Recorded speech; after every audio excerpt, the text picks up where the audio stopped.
All right, guys, good Thursday morning, pass coverage Thursday. I mean, you guys saw that game. You guys know it was pretty bad. You probably have some idea of who was bad and maybe who was exempt a little bit, but let's go through it anyway. It's probably more important to do this after a game like that where things are so ugly than after a game where things are good, even. So, you guys know PFR stats for coverage. Going to talk through them, discuss them, try to figure this out. We're going to start with linebackers and Wagner. He got targeted a fair few times in this game. It was 5 targets for 4 completions. It wasn't a huge number of yards, though. It was just like 22. I can live with that. You can actually see he has an equal number of air yards and yak this season now. He did allow a touchdown in coverage. QB rating allowed is now at 118.7, so that's obviously not good, but I'm going to say what I've said for a while now about Bobby. He's not really a good cover player anymore. In these situations, it's on us to not put him in that situation. That's not a Bobby Wagner problem. If we wanted a middle linebacker who could cover wide receivers deep down the field, you shouldn't have signed Bobby Wagner. You should have traded for Fred Warner. So the thing I'm going to at least be happy about is that the yards aren't as bad as they've been in previous weeks. We didn't give up a lot of big plays through Bobby, and he is on pace to do better than he's done in some of his worst previous years here in Seattle. But again, I thought we had some understanding of how to use Bobby when we brought him in. When we brought him in, I thought, okay, we're going to look at what the Rams did with him. And we haven't really, not partially, very little. Devin Bush saw his first extended action of the year. He got targeted 4 times and gave up 4 completions. Nothing too awful overall. It was 30. I'm sorry, not even 30, 28 yards. So I can live with that, no problem. Especially when it's Devin Bush, a guy who's coming in off the bench, not expecting to play. He's going to give up a few things. Didn't give up anything particularly awful. Didn't give up anything overly deadly. Just stepped in and did his job adequately. Most of the yards he gave up were yards after the catch, so he's not the only one to blame there when there's a lot of yards after the catch. Sometimes there are other players that miss tackles that create part of the problem. So, yeah, Devin Bush, not bad. And Jordan Brooks, I mean, he was only in there for a little bit, but he got targeted once, and that's it with him. So you won't find very many games in Jordan Brooks' career where he gives up 0 completions, but this was one of those games. He did not give up a single completion because he only got targeted once and then he exited the game. And he was off to a pretty decent start, too. He had a sack. We used him on another blitz that resulted in a Cowboys touchdown, but the blitz, I think, was still a good idea. So it's too bad. But yeah, we'll see what's up with Brooks for the rest of the season. But again, I mean, you take a look at this 314 yards allowed in coverage by Brooks. That's really good. I have no issues with that whatsoever. His QB rating allowed is 86. That's not the issue here. So I'll say it again. Shout out to Jordan Brooks. He's having a career year when I didn't even think he was going to play very much this year. Edge rushers, the only new thing here would be Draymond Jones gave up a reception for like 15 yards, and Frank Clark gave up one for 7 yards. It was a screen pass that went for 7 yards combined. And okay, that interception should not be there. But yeah, 95.8 QB rating. Again, that kind of stuff doesn't matter. These guys almost never get targeted, so looking at their QB rating allowed is pointless. But Clark and Jones both got on the board here.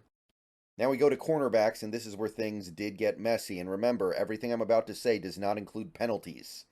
There were some PI calls in that game that added to the yardage total that doesn't get accrued here. So it was even worse than the numbers say.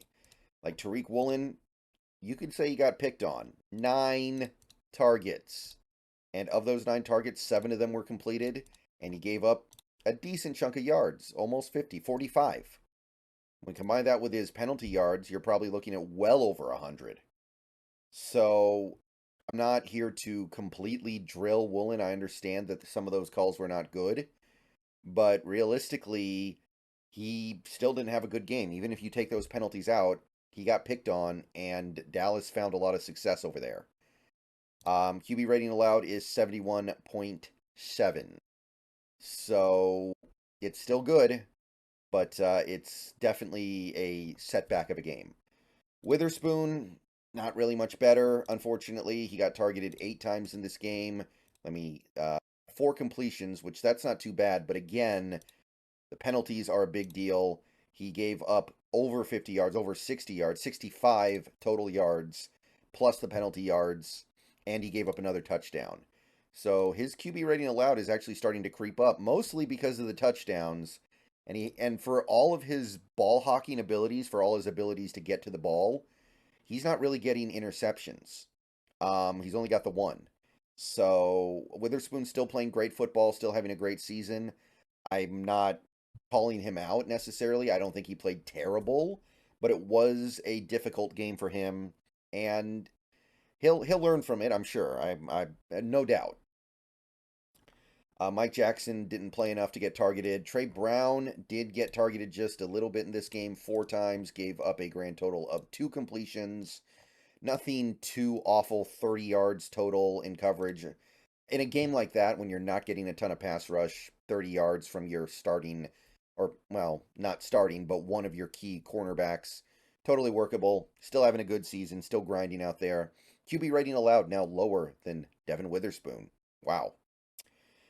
And Artie Burns, I believe he gave up 1 completion for 30 yards in this game. He only played 1 snap, I think, so I don't know when it happened.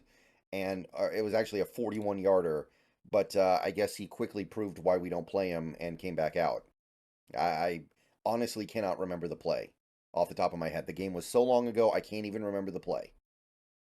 All right, so now that gets us to safety, and it is with great disappointment that I must report that Jamal Adams finally got beat up in coverage. He has actually been really good in coverage this year in terms of not allowing things. Before this game, his total number of yards allowed this season in coverage was 75. In this game, he gave up almost 50. He got targeted quite a few times, 6 times, and he gave up a bunch of completions, 5, and almost 50 yards. A lot of it was air yards, which is the first time this year he's given up anything through the air, and he gave up that touchdown. QB rating allowed is now all the way up to 94.6. Still a good year overall in coverage, and I don't want to get away from that, but when you look at Jamal Adams right now, his coverage numbers are really the only thing he has.